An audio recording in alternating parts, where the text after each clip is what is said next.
For a while there, we were really mad that we weren't a bilingual country, and we're really pushing the Spanish language. But the Spanish language is transphobic. Sounds good. That's all I got to say about very that. casual, so I don't know too many names on this card. You'll like Victoria. You'll like his boxing, I promise. What I do know is that Conor McGregor's career is officially going to be over as of July 10th at UFC 264. Oh. He is taking on Dustin Poirier. He will not be ready by then. You heard it here first. I'm a Conor McGregor fan, and he will not be ready. Dustin, you cannot get in Dustin Poirier's head after he's beat you. Dustin's going to be fine. This is going to go very, very similarly. This is going to be the same thing. This is going to be another Dustin Poirier fight. Yep. Dustin Poirier, at this point in Dustin Poirier's career, the big name like Conor McGregor doesn't faze him. The shit talking doesn't faze him. He said it himself. He doesn't even want to fight. He does it for other reasons. His family, his charity, the Good Fight Foundation, shout out to them out of Louisiana. He gets in there and he says, I'm a bad motherfucker and I'm a dog and this is what I do. And every time Dustin Poirier gets in a fight and gets hit, you can see him in his demeanor. This is a dude that just likes to fight. Doesn't like to be clean, doesn't like to not get hit. He likes to get in there, make it messy, make it ugly. He's going to get hit. He's going to hit you. That's a Dustin Poirier fight. He's going to run it back the same way the second one went. They're going to catch each other. I just don't think Conor's got it at 155. Dustin Poirier will endure and get the dub.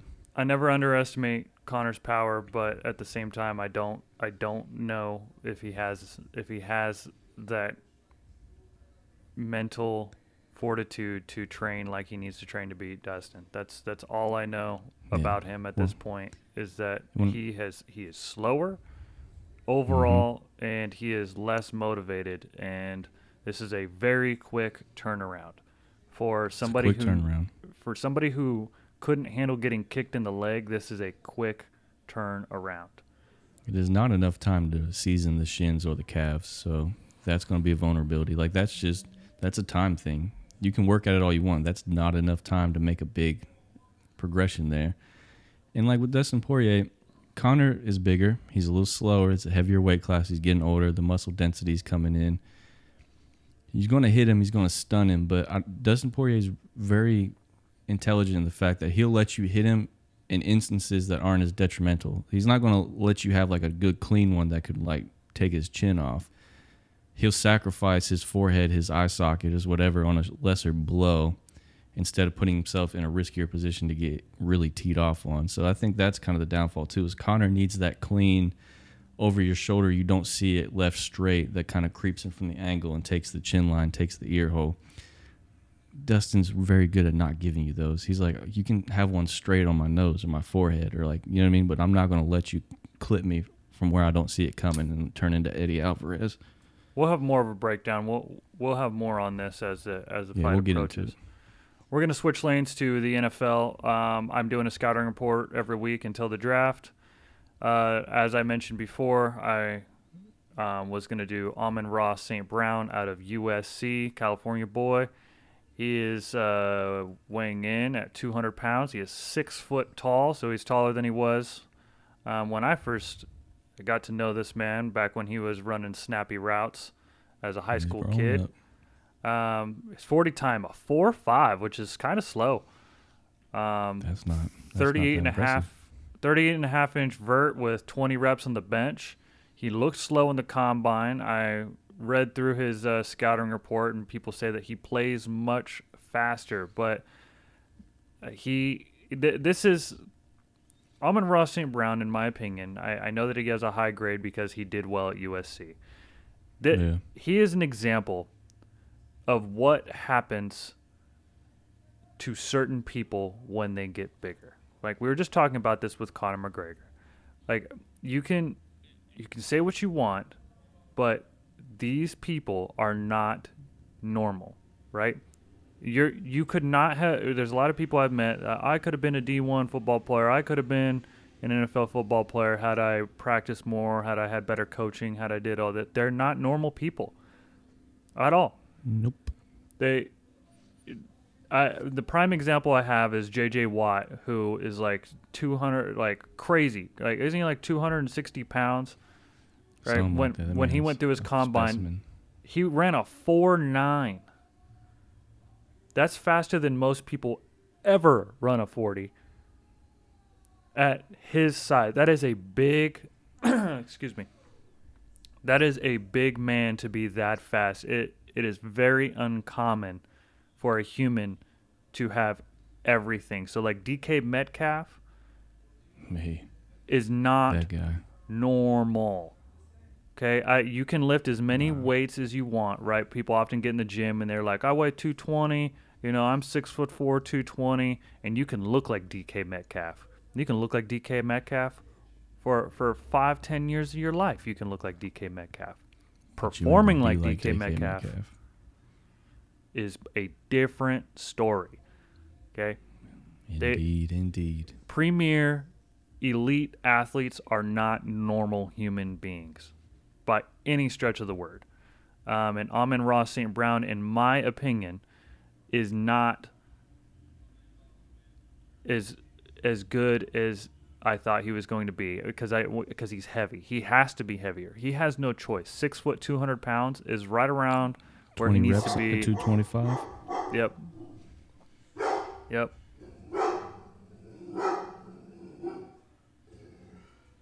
If you just keep talking in these moments, I can just mute him so no one would know. Gotcha.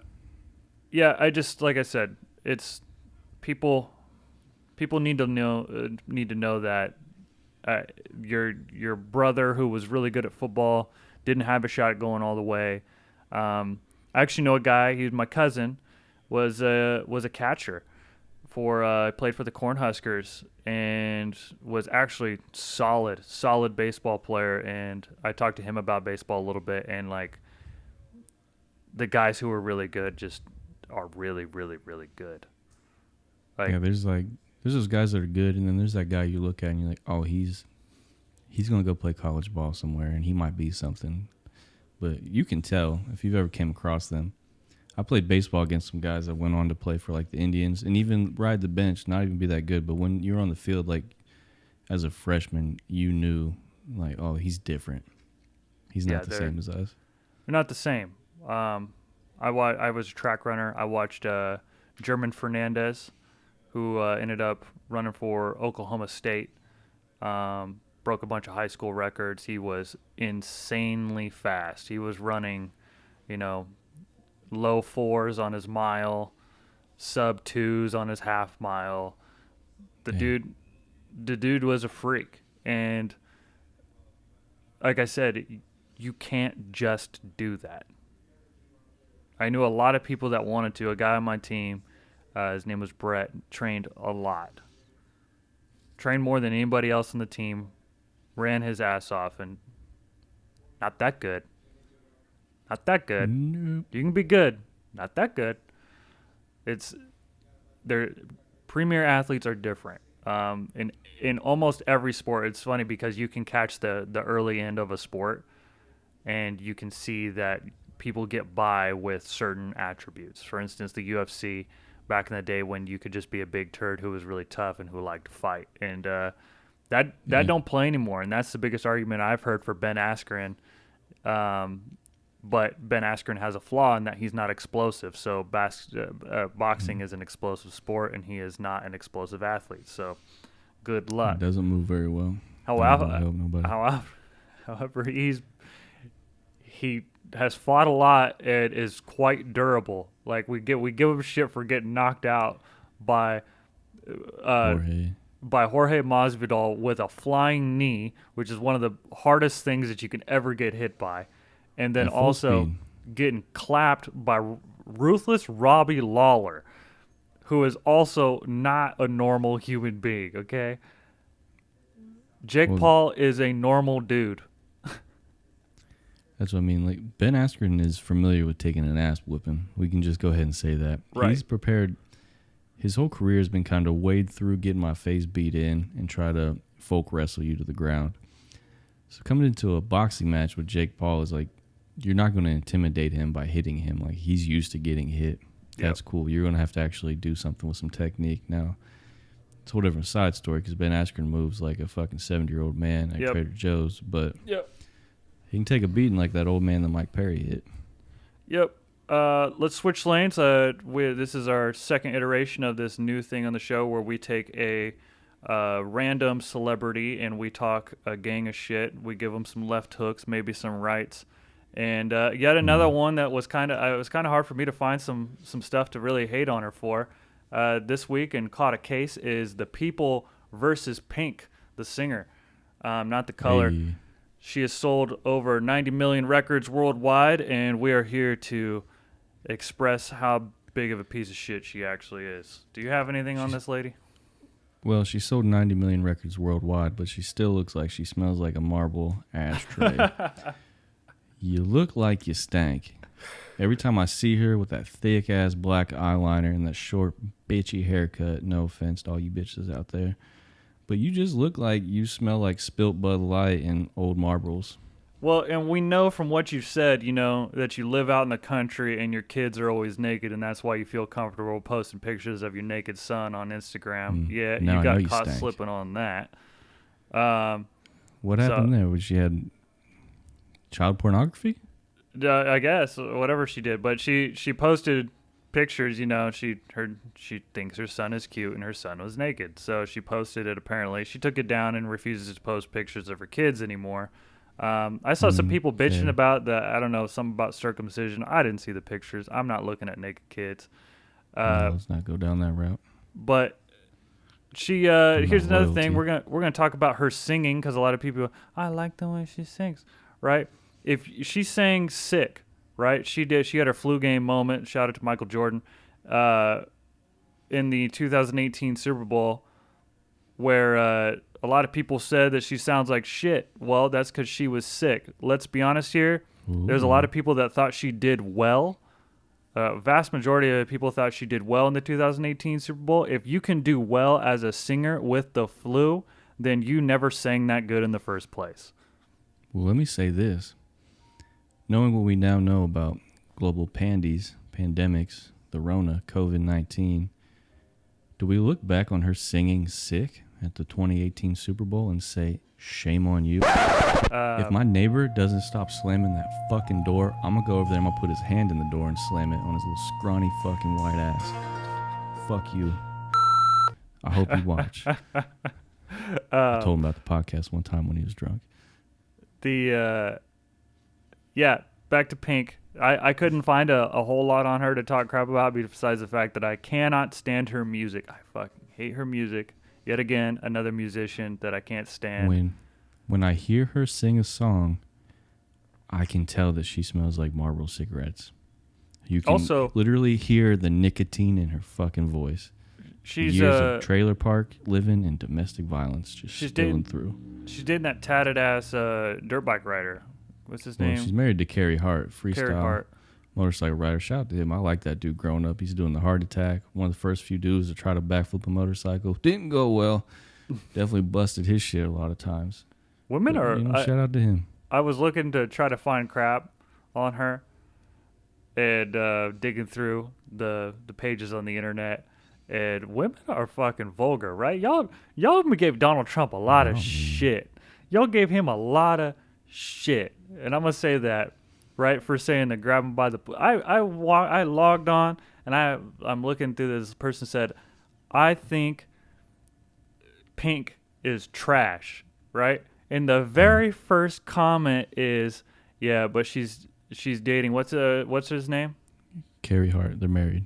They got babies. She's with Carey Hart, and excuse my language, the next sentence is what I wouldn't do to suck that man's blank. Was the very first comment on this that makes forum. More sense.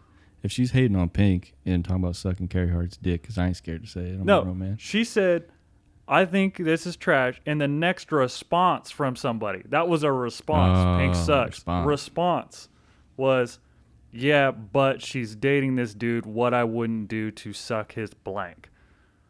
I bet that lady's from Florida because I feel like Bang. she's got to be a skinny white lady with brown hair and a lot of eyeliner. Because I feel like that's the demo that really likes freestyle motocross guys from the late 90s. Because I was thinking about, I was like, locker room talk. Locker room talk is actually less crazy than y'all think it is, right? Men in the locker room actually don't say a whole lot of shit. So Donald Trump was kind of wrong. Oh, it's locker room talk. Like, we actually don't really talk like that. I feel like most dudes that like engage in locker room talk are on some real like parallel homoerotic type behavior. Forum talk, though, however, online forum talk is the grimiest. Place. That is one of the grimiest places you can ever be.